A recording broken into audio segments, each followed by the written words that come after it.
Exam नजिक आइसक्यो तर अप्सनल म्याथको केही पनि आउँदैन। पास हुन्छु कि हुँदिन भन्न चिन्ता लागिरहेको छ भने अब चिन्ता गर्न छोडिदेऊ। यो 5 वटा टिप्सलाई कन्सिस्टेन्टली 1 महिनासम्म दे दनादन फलो गर्यो भने ए प्लस त के ए प्लसको आमा बाउ सब आउँछ। फर्मुला थाहा हुनु कति धेरै जरुरी छ यो त मलाई भन्नै पर्दैन। फर्मुलालाई यत्तिकै याद गर्ने कोसिस नगर।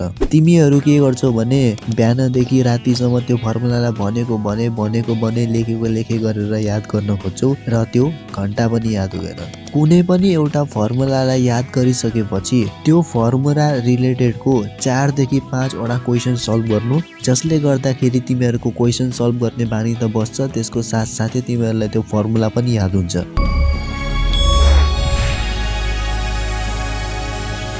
एभरेज स्टुडेन्टले के सोध्छ भने ए 1-2 मार्क्स घट्यो के नै भइहाल्यो र, तर टपर स्टुडेन्टहरूले त्यही सानो कुरामाथि ध्यान दिएर 1-2 गरेर 10 मार्क्स जति एक्स्ट्रा पाउँछन्। र यदि तिमीहरू सोध्दैछौ कि 10 मार्क्स धेरै ल्याएर के नै गरिहाल्छ, यो 10 मार्क्सको भ्यालु तिमीहरू त्यसलाई सोध्नु जो एक्जाममा फेल भयो 1-2 मार्क्स कम भएको कारणले।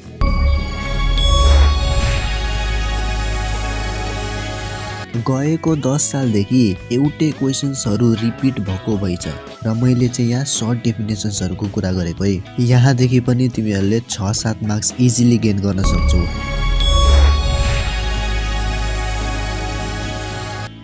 जुन मन लाग्छ त्यही च्याप्टर पढ्न सुरु नगरिदिनु। सबैभन्दा धेरै मार्क्स क्यारी गर्ने च्याप्टर र जुन च्याप्टर सबैभन्दा हार्ड छ त्यो च्याप्टरलाई तिमीहरूले सबैभन्दा पहिला पढ्नु र त्यसपछि बाँकीको सबै च्याप्टर्सहरू तिमीहरूलाई अटोमेटिकली इजी लाग्न थाल्छ।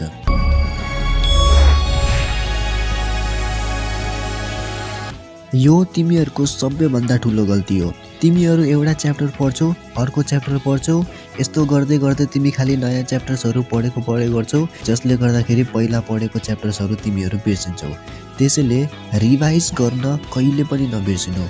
अप्सनल म्याथ भनेको यस्तो सब्जेक्ट हो जसलाई बार तिमीहरूले प्र्याक्टिस गरिराख्यौ भने मात्र तिमीहरूको दिल र दिमागमा बस्छ।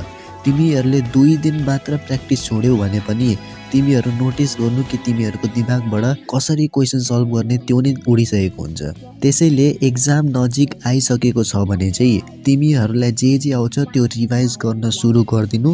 नयाँ च्याप्टर पढ्नको जालमा नफस्नु, नत्र भने जे आउँछ त्यो पनि बिर्सेलाउ र एक्जाममा फेल होलाउ। र आजको भिडियोमा चाहिँ यति नै थियो। यदि तिमीहरूलाई यस्तो हेल्पफुल टिप्स अझै चाहिएको छ भने कमेन्ट गर्नु, लाइक गर्नु, यो च्यानललाई सब्स्क्राइब गर्नु।